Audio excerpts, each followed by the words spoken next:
Welcome to Analog Lab. In this lab, we are going to conduct experiments for the subject Electronic Devices and Circuits. For this subject, we have total 10 experiments. 5 are based on hardware and 10 are on software called as multi-sim. To perform hardware experiments, we need specific instruments. The one is dual power supply. So this is dual power supply. Then the next one is called as CRO, cathode ray oscilloscope. This is required to measure and observe the output waveform. And the third one is function generator. This is used to set the specific input waveform. To construct the hardware circuits, we need a special platform and it is called as breadboard. So here is the breadboard. Now for breadboard, the configuration is like this. The dots in vertical line, they are shorted, but between two vertical lines there is isolation. And then you can see, as you can see here, this middle line, there is a gap, means there is no connection. Then similar way, these dots in vertical line for this down part also they are shorted, but between two vertical lines there is separation. We use this breadboard as a platform to connect our hardware circuit. Now for our experiment, we are going to use transistor which is like this. This transistor is N-channel JFET and the transistor which we are using here has number 2N3819. The transistor has 3 terminals. How to identify terminals?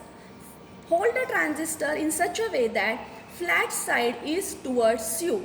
Then start from the left side. The leftmost is drain, middle one is gate and the rightmost is the source. Now as you can see here that we have connected transistor on the breadboard. We have connected it in such a way that 3 terminals are in 3 different vertical lines. If you want, you can skip 1 or 2 vertical lines in between to make sure more isolation between the terminals. Now, whenever we are going to use any transistor for our circuit, it is our duty to first test that transistor. Now, how to test the transistor? For that, we are going to take help of this multimeter. This is called as multimeter. Now, the setting is like this.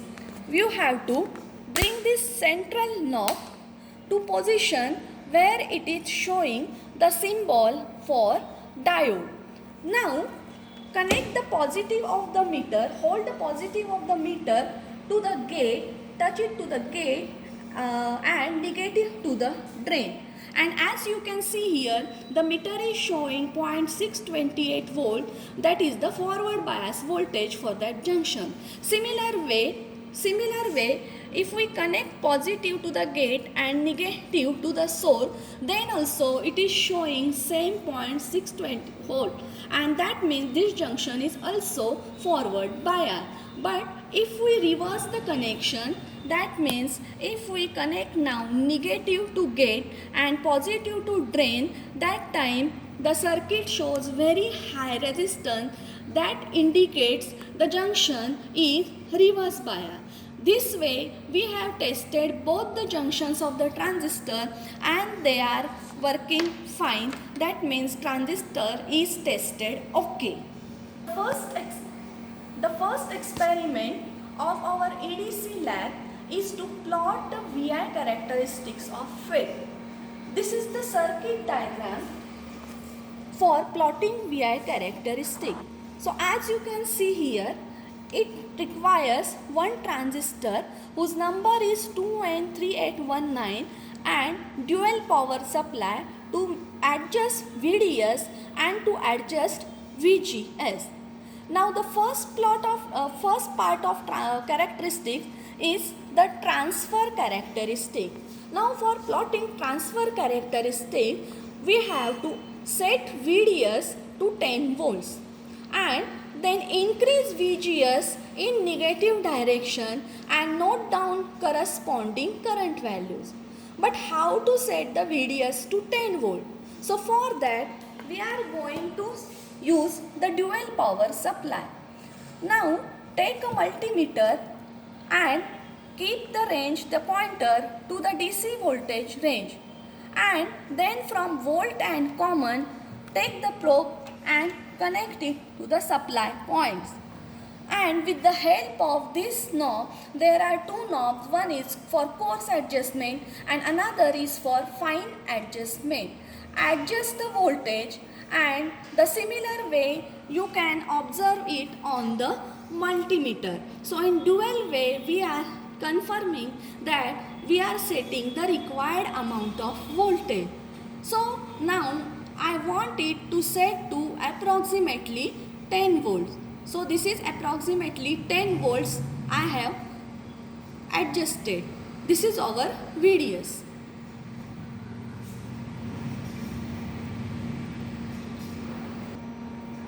Now we will actually implement this circuit on our hardware, that is on breadboard.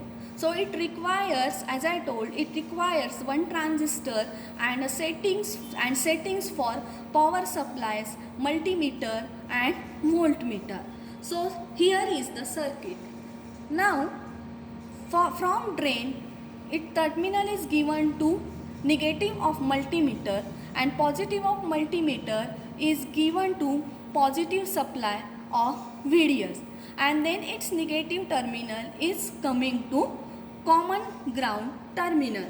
So here on breadboard, as I explained you, this leftmost is the drain. So from drain terminal I have taken this wire and it is going to the negative of my multimeter, which I have connected on, as you can see, pointer is on DC ampere range. So this multimeter is now acting as a current meter. So from drain I have connected to negative of the multimeter and positive of multimeter is given to plus of VDS, and then negative of VDS is given to the source. So this is the source point. So here I have connected the negative point. Now for the input side or the gate side, gate is connected to the negative of VGS and positive of VGS is again given to the common ground, that is the point where source is connected. So here is the connection. From this gate, the middle wire, the gate, it is going to the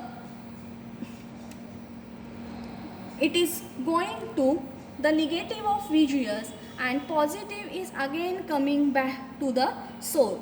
So at source there are wires, one from negative of VDS, another from positive of VGS.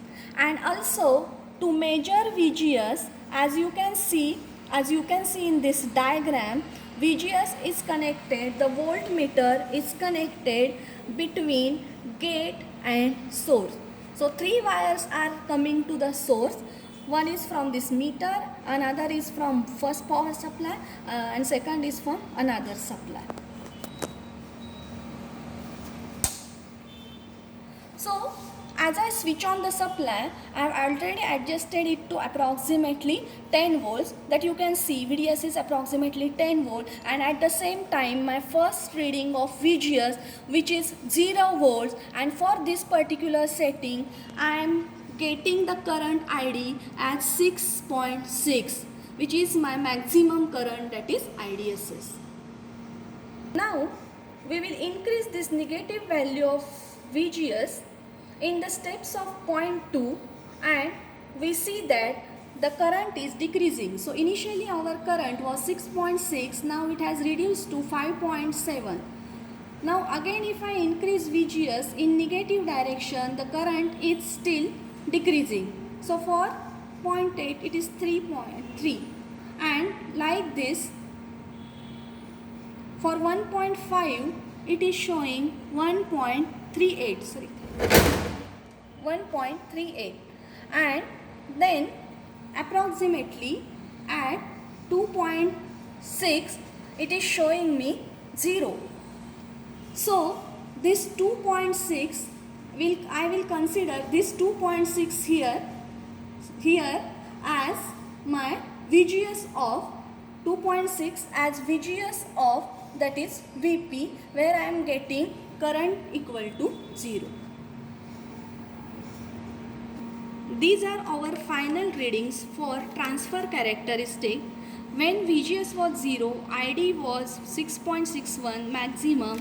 So this is our IDSS. As we increase VGS, we can observe that ID is reducing, and at particular value of VGS, that is 2.6 volt, we are getting ID 0. This voltage is called as VGS off or VP. Now, for the second set of characteristics, that is drain characteristics, in the first set we have to keep VGS equal to 0 volt, and then we have to increase VDS and note down corresponding ID. So here, as you can see, I am keeping first my VDS value as 0. So this VDS equal to 0 is adjusted here, and at the same time you can see here this VGS is 0. This VGS we are keeping 0 for our first set in the drain characteristic. Now for first reading of VDS is equal to 0, what we can observe here, current is almost 0, and as I go on increasing this VDS, you can see that the current is also increasing. So I increase VDS and I find that the current is now constant approximately to value 6.6 or 6.7, even though I increase VDS after 9, 10 till 15, 12, 15. Okay. So this has completed our first step.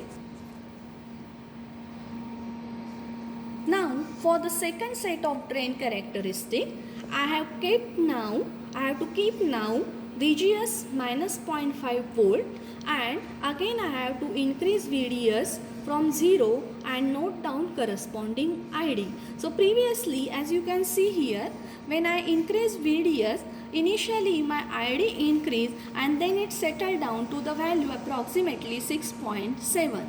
Now here, by keeping VGS equal to 0.5, we have to repeat the similar procedure. So here on power supply, VGS I have kept 0.5 volt, and for VDS is equal to 0 volt, you can see here that current is 0. Now as I increase VDS, you can see that current is now increasing, and it is increasing and it remains settled at approximately 4.5. So here, as you can see, I am increasing my voltage till 15, 16, but my current is still 4.5. So students, as you see, we have finished with our taking readings of VI characteristics.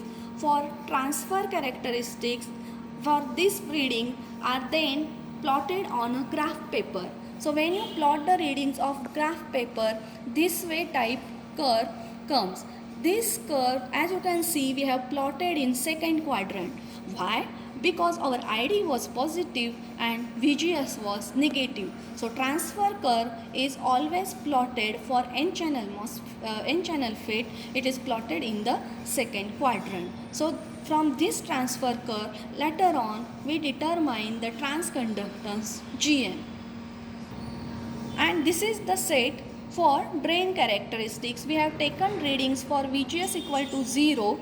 Initially current saturates to 6.7, and for VGS 0.5 it is 4.5.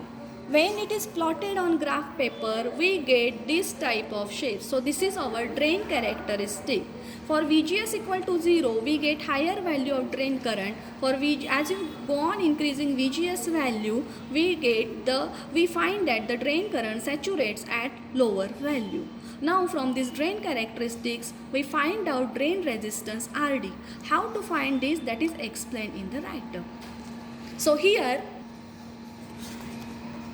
here we have finished with our first experiment, that is plotting of VI characteristics of FET. Thank you.